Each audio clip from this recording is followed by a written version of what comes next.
Our daughter ended her life at 24 due to depression. If someone is determined to end their life, how can one change their mind? Oh, well, first of all, I'm very sorry about that. That's a terrible thing. Look, I had this friend,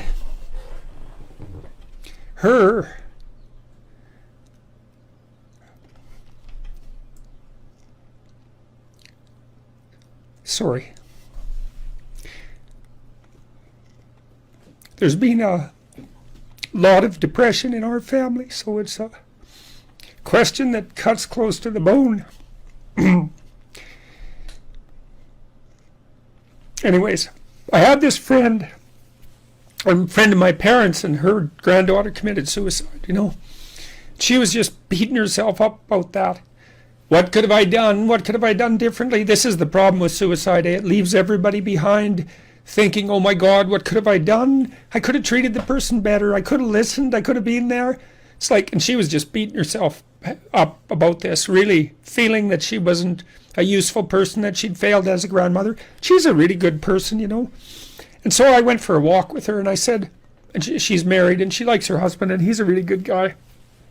And I said, look, you're blaming yourself for your granddaughter's suicide. It's like, are you blaming your husband? Are you sitting him down and telling him what a useless bastard he was as a grandfather because his granddaughter committed suicide and how he failed completely? She said, no, I'd never do that. So I said, well, don't do it to yourself. No. Depression is a terrible thing. And many, many, many things cause it. And we don't understand. We understand some of them, but lots of them we don't understand at all. You know, sometimes people get depressed because they're really sick. We know that depression can be an inflammatory disease. It might be associated with autoimmune dysfunction.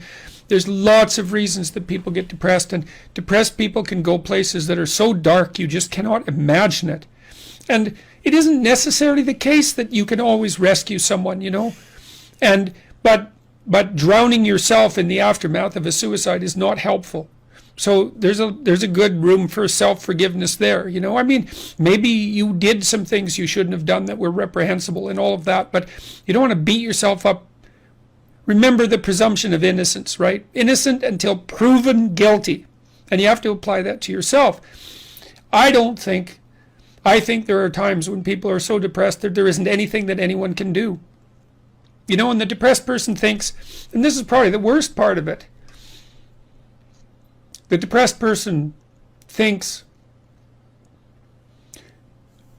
everywhere I look, it's nothing but catastrophe. And I can't see any way out of it. I can't see any path forward whatsoever. And then they think as well, and maybe it's the combination of these two thoughts that really make people suicidal. It's like, it's hopeless. It isn't going to get any better. No matter where I turn, there's no escape. The suffering is unbearable. And I'm absolutely no use whatsoever to anyone. It would be better for everyone if I was just gone, because if I'm not so much of a burden now that it's going to destroy their life, then I'm going to be that much of a burden in the future. And so it's hard to imagine what that's like for people, but it's dreadful. And there's lots of ways you get there. And so you can listen to people. You can desperately encourage them to seek the help they need. You know, like I've seen antidepressants work miracles on very, very many people. Now, they don't work for everyone, and they're not a panacea, but, you know, they have side effects and all of that. But one of the side effects of untreated depression is that you kill yourself, and there is no recovery from that. And the probability is actually rather high. So you can go to war with them about antidepressants. If the person can't get out of their depression and they're suicidal, it's like, what do they have to lose? 1 month on antidepressants. They'll know. Well, they might have to experiment longer, because it would depend on, you know, some people respond better to some classes of antidepressants than the others. It's worth having a war with someone if they're in dire straits and they won't do everything they can to get better. ECT works, electroconvulsive therapy works for intractable depression. It's a terrible thing to contemplate, but the modern versions of ECT aren't. One flew over the cuckoo's nest. And again, it's like, there's no coming back from death. So, look, it isn't you can't rescue everyone. People get sick and they die. And sometimes the way they die looks like it's depression. Depression is a multifaceted phenomena. You can be there for them. You can listen. You can watch. You can intervene.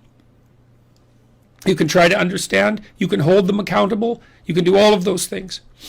But everyone has their own destiny, you know, and you're not omnipotent.